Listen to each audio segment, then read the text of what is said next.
Boa tarde, companheiros da Causa Operária TV. Estamos começando aqui mais um programa, o Conexão América Latina, para a gente tratar a respeito das eleições no Peru, principalmente, né? Já convido vocês aí a entrarem no nosso programa, a comentarem à vontade no link da Causa Operária TV, a curtirem também o vídeo, a compartilharem nas suas redes sociais, Twitter, Facebook, Instagram, Telegram, WhatsApp, e-mail, nos grupos, nas páginas, nas mensagens privadas aí para os seus amigos, também a se inscreverem no nosso canal da Causa Operária TV. Somos mais de 90 mil inscritos aí, isso daí contribui para o crescimento da COTV. O que também contribui é uma ajuda financeira que vocês todos podem dar, que é a partir do nosso programa de membros, né? Por apenas R$ 7,99 por mês, vocês podem se tornar membros do nosso canal e contribuir financeiramente com a COTV, que é um canal dos trabalhadores que, portanto, não recebe dinheiro de capitalistas nem do governo. A gente só é financiado pelos nossos companheiros aí que assistem a Causa Operária TV e que acreditam aí que o nosso trabalho é um bom trabalho e que pode melhorar ainda mais com essa contribuição financeira. Convido também vocês a curtirem, a se inscreverem no canal Internacionalismo, que é o canal que agrupa, né, os programas internacionais da COTV, como é o caso do podcast O Mundo em Uma Hora, aqui do Conexão América Latina e do Correspondente Internacional também. Vocês podem acessar na busca do YouTube, escreverem internacionalismo e filtrarem por canais, que vai aparecer lá o nosso canal. Então, aqui na própria COTV, vocês entram no canal da COTV no YouTube e vão lá na opção canais e vai ter lá também o internacionalismo entre vários outros canais ligados à Causa Operária TV. Bom, vamos começar o nosso programa exibindo uma reportagem do Brasil de Fato que fala sobre a posse do novo presidente do Equador, o banqueiro Guilherme Lasso, que é um homem aí de direita, né, praticamente de extrema direita, que assume o governo do Equador após uma grande manipulação eleitoral contra o Andrés Arauz, candidato da esquerda, com a ajuda, né, de uma pseudo-esquerda manipulada pelo imperialismo, como é o caso do partido Pachacuti, que vamos ver a reportagem. Nesta segunda-feira, Guilherme Lasso assume a presidência do Equador depois de vencer com 52% dos votos o segundo turno em abril. Lasso recebe um país endividado em 40 bilhões de dólares com o Fundo Monetário Internacional, o equivalente a 37% do PIB equatoriano. Além disso, tem 476 mil desempregados e 32% da população em situação de pobreza. No seu primeiro discurso, prometeu vacinar 9 milhões de equatorianos contra a Covid-19 ainda nos primeiros 100 dias de gestão. Entre os convidados para a cerimônia de posse, representantes de governos conservadores, como o presidente Jair Bolsonaro, o colombiano Iván Duque, o chileno Sebastián Piñera, o haitiano Jovenel Moïse e o rei da Espanha, Felipe VI. Ainda hoje, o novo chefe de Estado irá assinar os primeiros decretos, empossando o gabinete de ministros, o novo Estado-Maior das Forças Armadas e aprovando um código de ética. Há menos de 24 horas, em Quito, Lasso também participou do Fórum Ibero-Americano pela Liberdade, organizado por uma plataforma que promove governos de orientação liberal. Entre os presentes, o presidente do conservador Partido Popular da Espanha, Pablo Casado, os opositores Leopoldo López e Maria Corina Machado, que promoveram tentativas de golpe na Venezuela, e a candidata à presidência do Peru, Keiko Fujimori, do partido de extrema-direita Força Popular. Lasso é visto como um novo aliado na região contra o comunismo. Ante ciclo económico bajo, conflictuado además con las consecuencias de la pandemia, yo creo que los gobiernos de la región van a tener suficientes problemas ocupándose de sus dinámicas sociales, políticas y económicas internas, y les va a resultar muy difícil consolidar algo que se extienda más allá de sus propias fronteras. O conselheiro presidencial de Lasso será Aparicio Caicedo,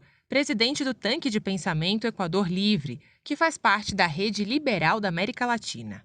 Simón Cueva será o novo ministro de Finanças e anunciou promover 3 reformas: tributária, trabalhista e previdenciária. Já o novo ministro de Trabalho é o líder da Aliança CREO, Patrício Donoso, ex-presidente da Assembleia Nacional Equatoriana e quem prometeu investigar o correísmo, que são os políticos próximos ao ex-presidente Rafael Correia. Para o novo parlamento, o partido de Lasso se aliou à organização indígena Pachakutik, terceira colocada nas eleições presidenciais, para formar uma aliança governista. Lo único que une a la izquierda de Pachakutik y a la derecha de Creo era el deseo de rechazar la llegada del correísmo al poder, ¿sí? Ideológicamente carecen de más puntos de encuentro, pero esto no garantiza necesariamente gobernabilidad, y esta es la característica principal de este tipo de alianzas. Han sido alianzas que han estado atadas a coyunturas muy específicas, a proyectos de ley muy específicos, y que en la práctica difícilmente han durado más de 6 meses, ¿no? Outro assunto polêmico da gestão de Lasso será a manutenção do fim dos subsídios aos combustíveis. O ex-presidente Lenín Moreno assumiu uma política de preços internacionais. Em 2019, um projeto similar levou o país petroleiro a 11 dias de estado de sítio. Es inevitable, va a tener que ceder en algo. Yo creería que tarde o temprano va a tener que ceder en el tema de los subsidios y aplicar recortes en otros costados, ¿no? O si decide mantener el recorte de los subsidios, muy probablemente va a tener que asumir el costo de que le bloqueen varios otros puntos de su agenda política en el legislativo.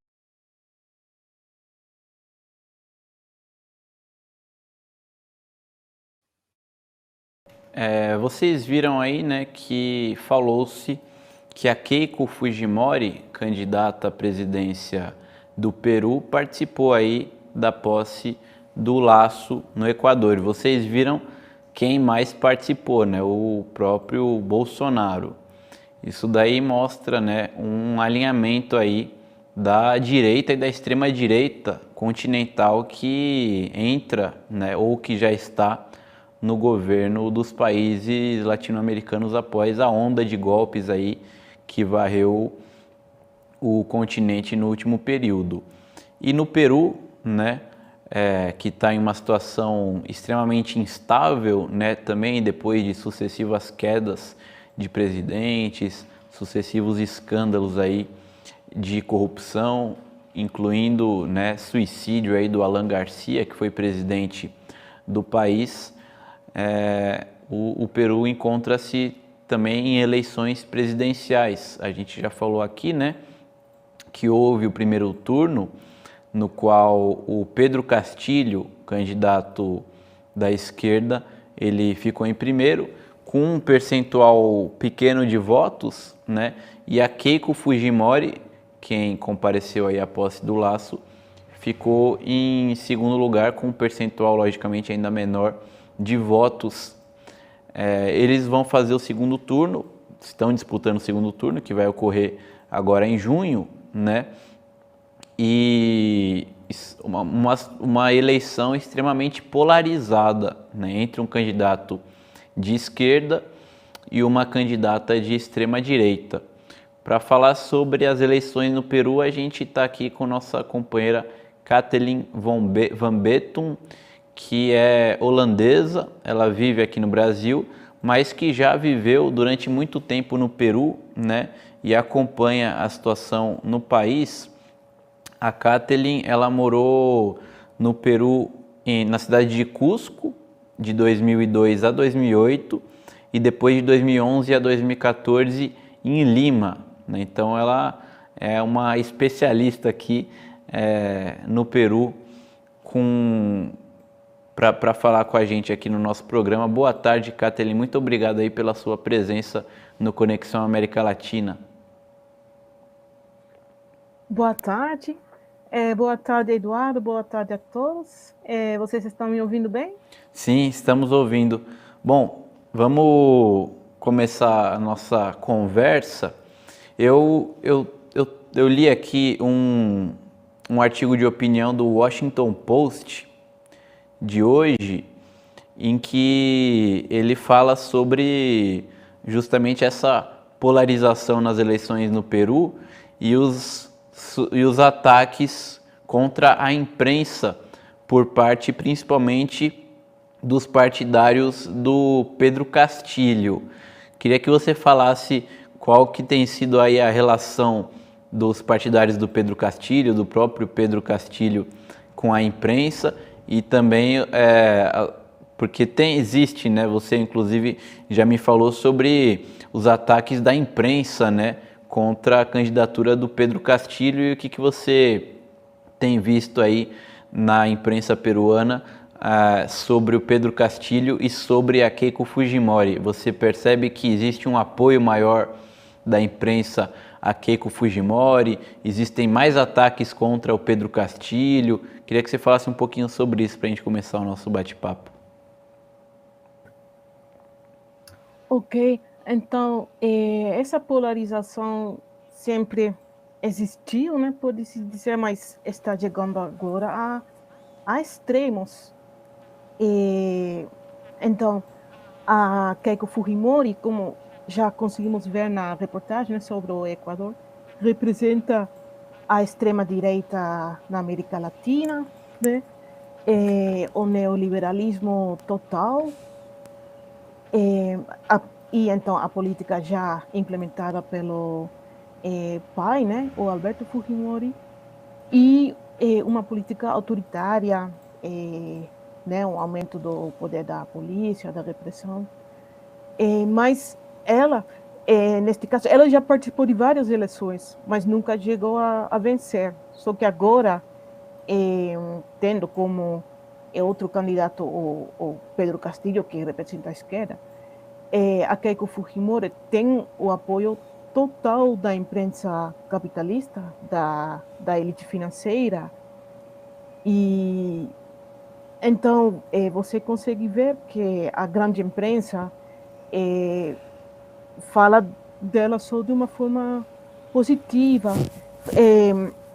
Aquele ataque à imprensa foi na semana passada, durante uma visita do Pedro Castillo, que está viajando pelo Peru afora, sendo recebido por grandes multidões. Por onde ele vai, ele tem um apoio popular. E aconteceu na semana passada que algumas pessoas atacaram um jornalista, porque estamos percebendo que tem cada vez mais pessoas que não acreditam mais na imprensa, que estão cansadas, e isso é um sinal positivo, né? Que agora, graças às redes sociais, os peruanos que por muito tempo apenas eram informados através da grande imprensa, agora estão recebendo informações também através das redes sociais, e está aumentando a consciência de que a grande imprensa não sempre conta toda a verdade. Por exemplo, essas imagens das grandes massas que o Pedro Castillo une, você não vê isso na grande imprensa. A Keiko, que também organiza campanhas, ela não é recebida assim, as pessoas rechaçam ela, e daí entrevistam ela, deixam ela falar que ela também deveria ter o direito de fazer suas campanhas. E então, lógico que esse incidente da semana passada foi enfatizado, né? Recebeu muita atenção da grande imprensa, e claro, isso tem tido um impacto negativo sobre a campanha do Pedro Castillo, quando injustamente, eu diria. E falando em ataques, aconteceu algo ontem, que hoje está recebendo a atenção da grande imprensa toda, que, bom, segundo dizem, né, ontem foram, de repente, assassinadas entre 14 e alguns dizem 18 pessoas na área do Uvrán, né, que é no centro do Peru, onde ainda haveria representantes, né, do Sendero Luminoso, do terrorismo. E justamente, né, faltando 2 semanas para as eleições, surge um ataque. Agora, é a primeira vez que eu estou acompanhando uma eleição tão de perto, né, com tanta atenção, mas parece que isso é tradição, que também em 2016, quando a Keiko Fujimori também estava concorrendo, e também em 2011, também teve ataques desse tipo. E hoje você vê, por exemplo, no El Comércio, né, que é o maior jornal que representa o capitalismo, né, é um grupo mediático parcial, né, representando o liberalismo, o imperialismo. E então você vê os manchetes todos agora falando em terrorismo, relacionando o ataque com o Sendero Luminoso, que não está provado, né? E então você vê nos sites da esquerda, né, que isso parece que isso foi armado, né? Que lógico, a gente começa a pensar imediatamente, serão influências estrangeiras, a direita, né, armando um truque para criminalizar novamente a esquerda, né, como sempre fizeram. E agora você vê já comentários da direita dizendo, olha a esquerda né, que já está culpando a direita de estar mentindo. Então, toda uma confusão, tirando a atenção, a meu ver, da campanha do Pedro Castillo, que está sendo bastante exitosa. Podemos falar um pouco mais sobre quem seria o Pedro Castillo, se ele realmente representaria assim, a política da esquerda, né? Sim, podemos falar sobre isso. Tudo para falar sobre ele, mas hoje aconteceu isso e Sim. Então está tendo essa confusão. Não, tudo bem. Eu tô vendo aqui, né, que foi publicado um levantamento que diz que 59% dos peruanos acredita que os principais veículos de comunicação do país estão favorecendo um dos candidatos. E a maior parte, a ampla maioria desses 59%, acredita que esse candidato que está sendo favorecido pela imprensa é a Keiko Fujimori. Então é justamente isso que você acabou de falar. Você falou, né, que a imprensa está favorecendo a Fujimori. Inclusive os próprios peruanos estão vendo que a imprensa está favorecendo a Keiko Fujimori. Agora, já que vamos falar então um pouco sobre o Pedro Castillo e depois a gente volta a falar sobre essa relação que aparentemente a direita está fazendo, né, entre ele e o Sendero Luminoso. O Pedro Castillo, ele apareceu agora, ele já é uma liderança popular conhecida há muito tempo no Peru. Quem que é o Pedro Castillo, Kathleen? Ele apareceu para a maioria de nós, né, só agora, depois do primeiro turno. Os canais da esquerda que eu acompanho, que não são muitos, mas está tendo cada vez mais, porém alguns já foram censurados também, não estão aparecendo, mas também falam que não conheciam ele. A gente estava apoiando a Verônica Mendonça, que era o nome mais falado, né, da parte da esquerda do Peru, e a expectativa era que ela tinha chance de passar para o segundo turno, e parece que nem a imprensa tinha levado a sério a candidatura do Pedro Castillo. Ele não aparecia nas pesquisas antes do primeiro turno, e ele nem tinha Twitter. Então ele parece que estava fazendo uma campanha na rua mesmo, né? Ele é de uma região Cajamarca, de província, então parece que ele estava realmente se relacionando com as pessoas e não tanto pela internet. Mas ele é um professor de educação primária. Ele é um líder sindical. Ele organizou uma das maiores greves, ou a maior greve de professores que já teve no Peru. E, bom, sobre o passado dele, né, ele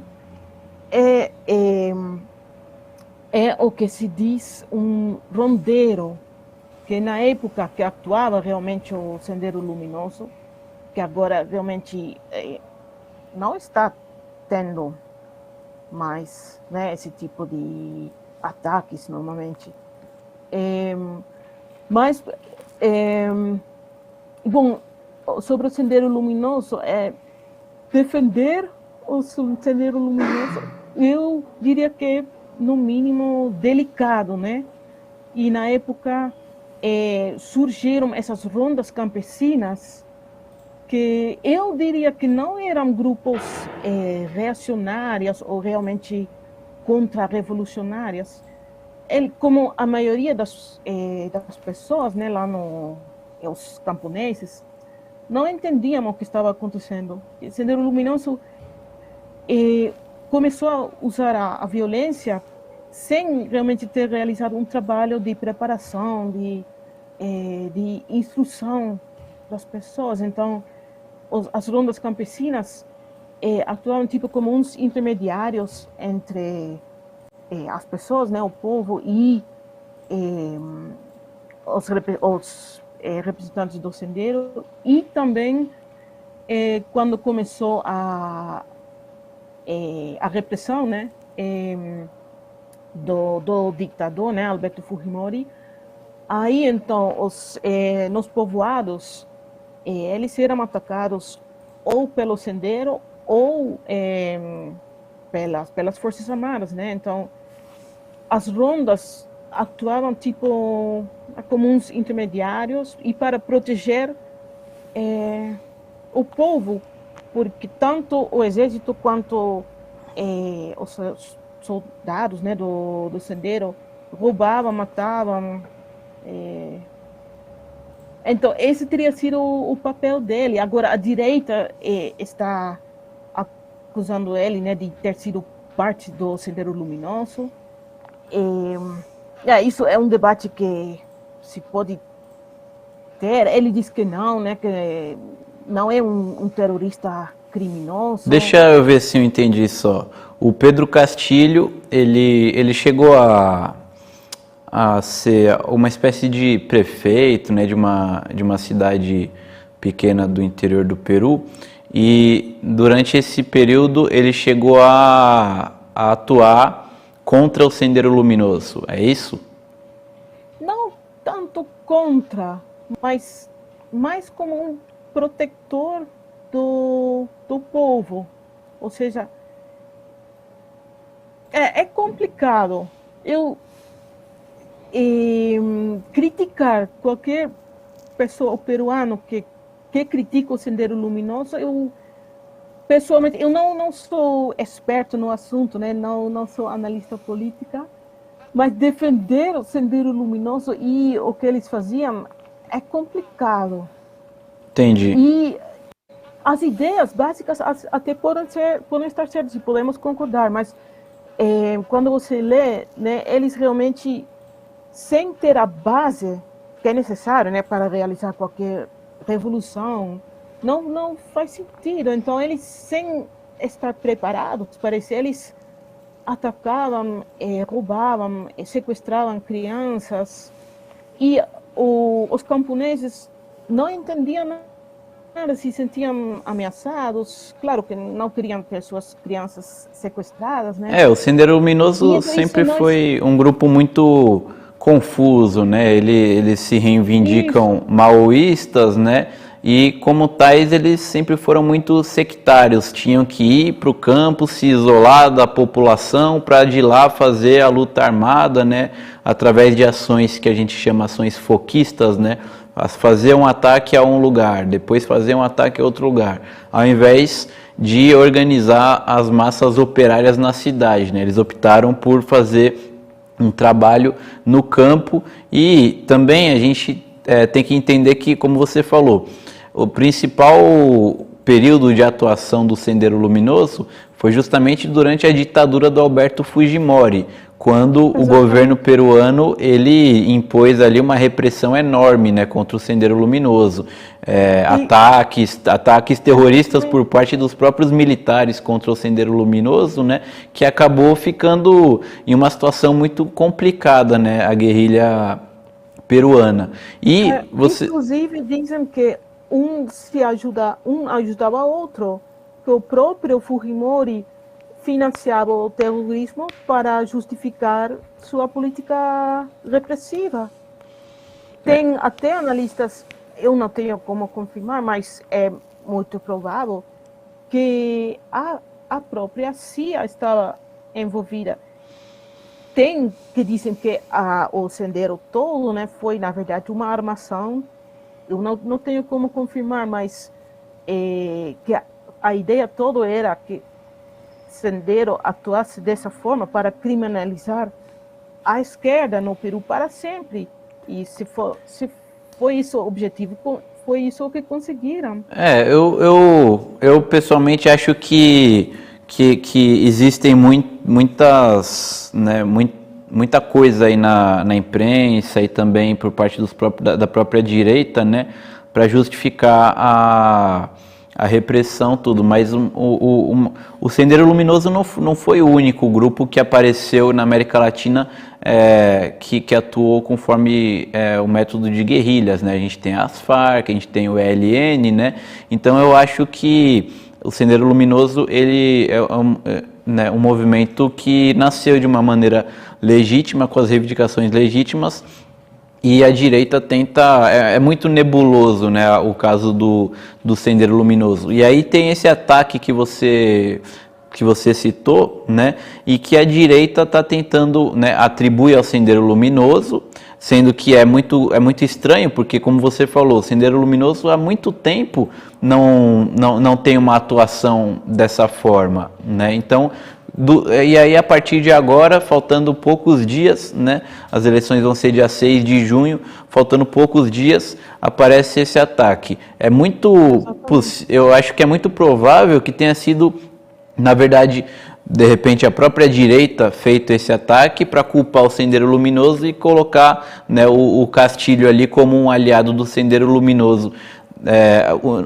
Nas eleições de 1989, aqui no Brasil, aconteceu um caso parecido, né? Eu não vou me lembrar exatamente como foi, mas também houve uma ação criminosa, né? E pegaram os criminosos, colocaram a camisa do PT neles, do Lula, para tentar vincular o Lula a esses criminosos, né? Sendo que o Lula naquela época estava numa eleição muito polarizada com a direita também, a direita fez de tudo para tirar o Lula, né? Então é muito possível que esteja acontecendo uma coisa semelhante agora. É quase automático que a gente pense isso. E é muito triste. Dizem que foram encontrados panfletos, né, do lado dos corpos assassinados ontem, chamando ao povo a não votar, a boicotar as eleições, dizendo que quem votar no Keiko é um traidor. Até porque o Pedro Castilho, nas últimas pesquisas aí que foram divulgadas, né, no final da semana passada, ele aparece com 45% das intenções de voto e a Keiko Fujimori com 40% das intenções de voto. Então, é uma eleição muito apertada, né? Você pode ver 45-40 e o Pedro Castilho aparece na frente, né? E aí vem esse caso aí, de repente, para mudar todo o cenário eleitoral favorecendo a direita. E uma coisa interessante, você falou, né? Que toda a imprensa ela está apoiando a Keiko Fujimori. No primeiro turno, havia outros candidatos ali da direita tradicional, né, que tentaram vencer as eleições, tudo. Aparentemente, né, a Keiko Fujimori não era a primeira alternativa da burguesia, né? Tinha lá os candidatos tradicionais que, no entanto, não conseguiram chegar ao segundo turno por causa dessa polarização, né? Nesse sentido também, é parecido com o que a gente vem vivendo aqui no Brasil, porque em 2018 o Bolsonaro também não era o candidato favorito da burguesia.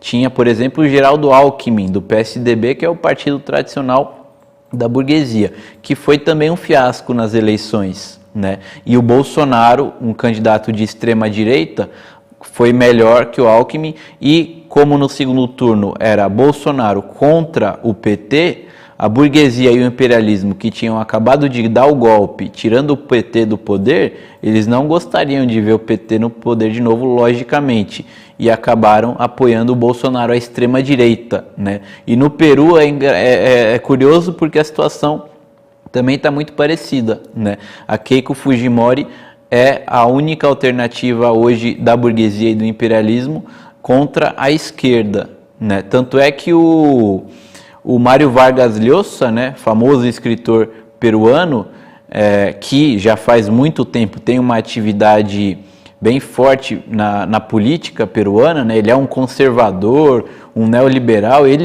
O Mário Vargas Llosa, ele é um verdadeiro agente do imperialismo na política peruana, né? Ele está em todos esses fóruns internacionais da direita latino-americana e tudo mais, e ele, que sempre foi um crítico do fujimorismo, né, porque ele apoia a direita tradicional, anunciou já o seu voto, já faz algum tempo, na Keiko Fujimori, né? Então isso daí é um sintoma, né, de que toda a burguesia peruana e o imperialismo estão apostando mesmo na Keiko Fujimori para impedir que a esquerda chegue ao governo. Mesmo que o Pedro Castillo não seja, né, um candidato radical, queria que se você se desse tempo, você falasse quais são as propostas aí do Peru Libre, que é o partido do Pedro Castillo, e as propostas do Pedro Castillo, mas ele não é um candidato radical como a imprensa pinta. Eu falei com um peruano no último final de semana, aqui nas ruas de São Paulo. Ele, aqui no Brasil, ele é vendedor ambulante, né? E a gente estava fazendo uma atividade dos comitês de luta. Ele perguntou: você é comunista? Eu falei: sou comunista. E aí ele falou, né? Aí você percebe como a imprensa peruana, né, tem um clima de terror contra o Pedro Castillo, falando que ele vai instaurar o comunismo no Peru. Ele falou: não quero a Keiko, porque a Keiko, o governo do pai dela foi um governo corrupto, mas eu não quero também o Pedro Castillo, porque ele vai instaurar o comunismo no Peru e o Peru vai ficar igual a Venezuela, igual a Coreia do Norte, né? Isso daí foi muito engraçado. Então tem todo esse clima aí. Embora o Pedro Castillo é um candidato, né, conforme a nossa visão do PCO, que é um partido revolucionário, que prega a derrubada violenta da burguesia, tudo, ele é um candidato moderado. Só que o grande problema é essas imagens que a gente está vendo, as massas na rua do Peru, né? Depois de vários anos aí caindo presidente, caindo outro presidente, no ano passado houve uma insurreição, né, dos peruanos nas ruas, né? E o clima político permite que haja muitos peruanos aí começando a se organizar em amplas massas populares que acabam apoiando, né, o candidato da esquerda. E é disso daí que a burguesia e o imperialismo têm medo, né? Então, aparentemente, é muito certo a gente dizer que a burguesia e o imperialismo vão fazer de tudo para Keiko Fujimori vencer as eleições, né, Kathleen? Vão fazer de tudo mesmo, como parece que já estão fazendo. E a grande imprensa está apresentando a Keiko agora como o mal menor, né? Porque, de fato, tinha vários candidatos neoliberais, né, centro-direita, mas, com certeza, eles esperavam que um desses candidatos fosse passar para o segundo turno. E aí, provavelmente, facilmente, teria ganho, né, um daqueles outros. E, então, eles não esperavam que fosse passar a Keiko. E agora,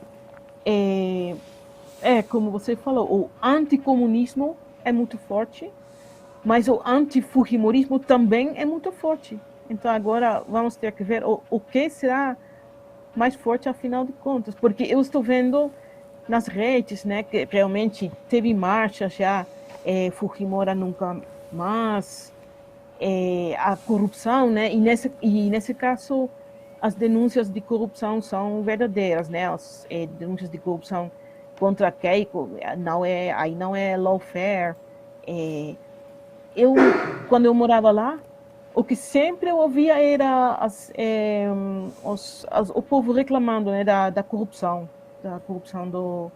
dos congressistas, do sistema. Então isso as pessoas não querem mais. E então o povo quer mudança. Então o que você está vendo e então o Pedro, vocês estão vendo ele lá com o lápis, né? Ele é professor. Esse é o símbolo da campanha dele. E a frase da campanha tem sido não mais pobres em um país rico. Né? Então, ele quer realmente... Uma das propostas dele é que os benefícios, né, dos recursos também agora são sejam divididos com o povo. Então, no domingo, teve um debate com as equipes técnicas dos dois candidatos, né? E parece, eu não vi o debate todo, mas os analistas falaram que a equipe do Pedro foi mais forte e que eles falaram, por exemplo, em industrializar o Peru. Porque o Peru, ao igual o que está virando o Brasil agora, o Peru sempre foi um país só de exportação de matérias-primas. Tem muita mineração, né? Mas é tudo levado para fora. E então o Peru poderia muito bem desenvolver a indústria para criar mais emprego e beneficiar com isso o povo, porque o Estado, né? O Fujimori implementou um neoliberalismo quase total, né? E os peruanos nem sabem o que são políticas de Estado. Tem esse medo de que, não, o Estado não funciona, então por isso o Estado não pode ter mais poder, não pode ter influência. E os neoliberais sempre têm falado no empreendedorismo, a liberdade. E então é isso mesmo, lá é cada um por si. Né? Então o Pedro Castillo diz que quer investir na educação e o que talvez tenha ajudado ele é que ele, eu diria, não é da esquerda pequena burguesa, né? Ele não tem essas políticas identitárias. Por exemplo, a outra candidata, a Verônica Mendonça, ela sim, sendo mulher, né, falava mais nos direitos da mulher, direito ao aborto. E, bom, então poderíamos dizer, não, alguns até têm falado, né, que o Pedro Castillo, na verdade, é um conservador, porque não defende os direitos dos LGBT. Ele é um caudilho, né? Ele é o famoso caudilho, né? Ele é como aquelas figuras, né, líderes nacionalistas da América Latina, né? Inclusive, ele anda de cavalo, tem o chapéu. Exatamente. Mas eu acho que no Peru, o Peru é um país conservador e as pessoas amam o Peru, né? Amam seu país, então tem alguns valores que eu acho que ele faz até bem, né? Não pode ser tudo de uma vez só, e mantendo ainda alguns valores conservadores, ele consegue conquistar uma maior parte das pessoas. Então, eu também não sei se daria certo, né, as políticas dele, nem se ele teria as oportunidades de realmente fazer o que ele quer fazer, mas para a região poderia ser positivo. Eu acho que ele se alinharia com a Bolívia, que o Peru agora não está fazendo. Ele talvez poderia acabar com o Grupo de Lima, né, que foi fundado lá pelo então presidente Pedro Paulo Kuczynski, né, e a Keiko com certeza continuaria com o Grupo de Lima. E então nesse sentido, ele defende a soberania, fala em soberania. Então você vê nas redes também que tem cada vez mais pessoas que têm essa consciência, né, de um país soberano. Mas a imprensa realmente eles fazem de tudo. Tem qualquer mentira, por exemplo, o assunto da Venezuela é presente em cada debate e falando que não, que com qualquer candidato de esquerda, né? Não, o Peru vai virar uma Venezuela, vai virar uma Argentina. Mas quem não tem mais nada a perder, porque com a pandemia tem aumentado muito o desemprego, né? O Peru depende muito do turismo e agora nós estamos tendo mais turismo, então esse é outro motivo pelo qual seria bom diversificar, né? Ampliar a indústria. Então está aumentando a consciência de que mas o Peru realmente está tão bem, né?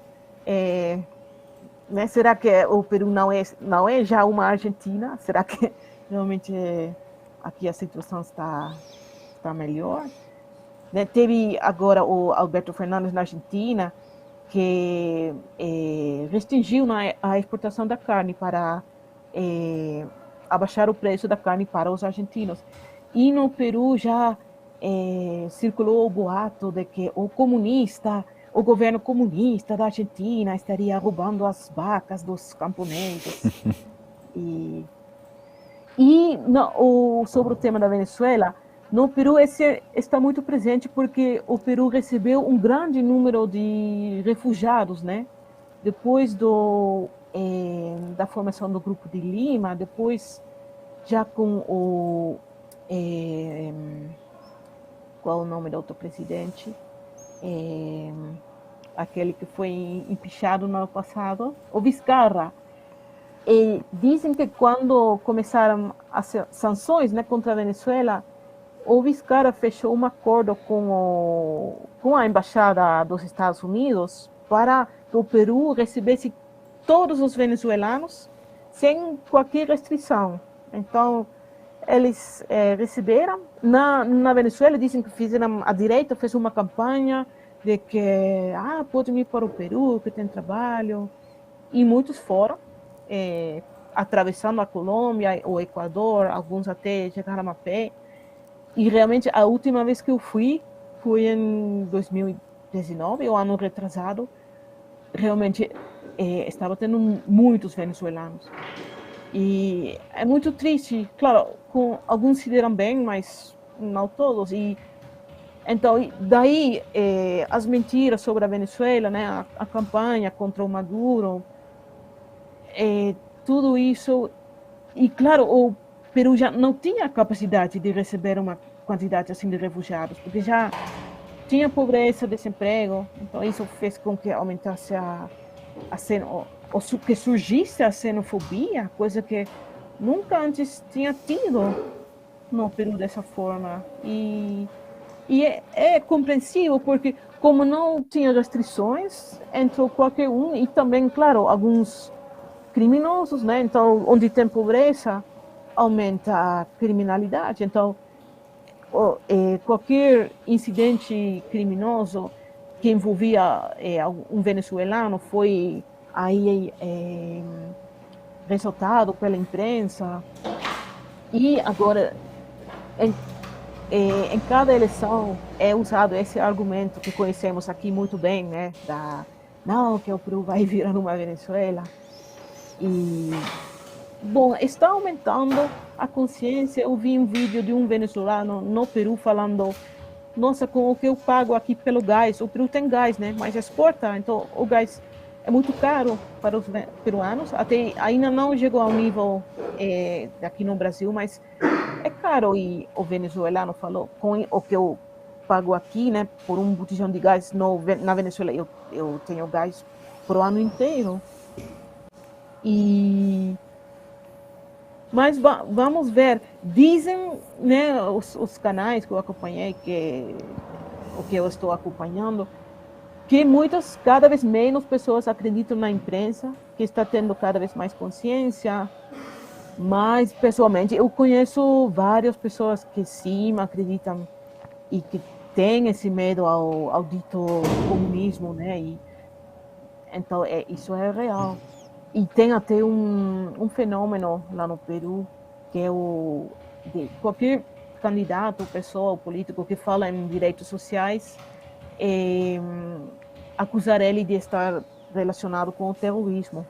Tem o verbo terruquear no Peru, que qualquer pessoa que começa a falar em aposentadoria, em investimento do Estado, não, então que é terruco, comunista, então isso não ajuda, também não é triste, mas...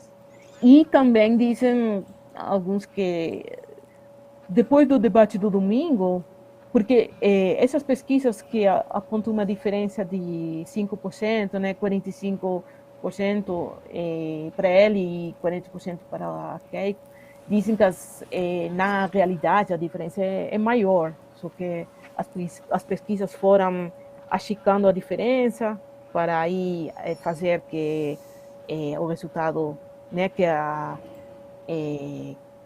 se tratasse de uma volta muito apertada, mas na realidade parece que é maior.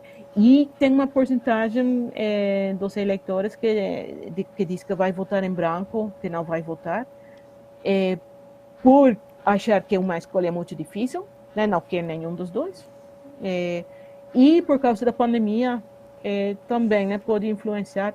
E agora, eu vi esse ataque violento, né, pode também aumentar o medo das pessoas e fazer com que eles fiquem em casa. No Peru, votar é obrigatório, a multa é bem maior do que é no Brasil, mas no primeiro turno teve uma grande porcentagem de pessoas que não votou.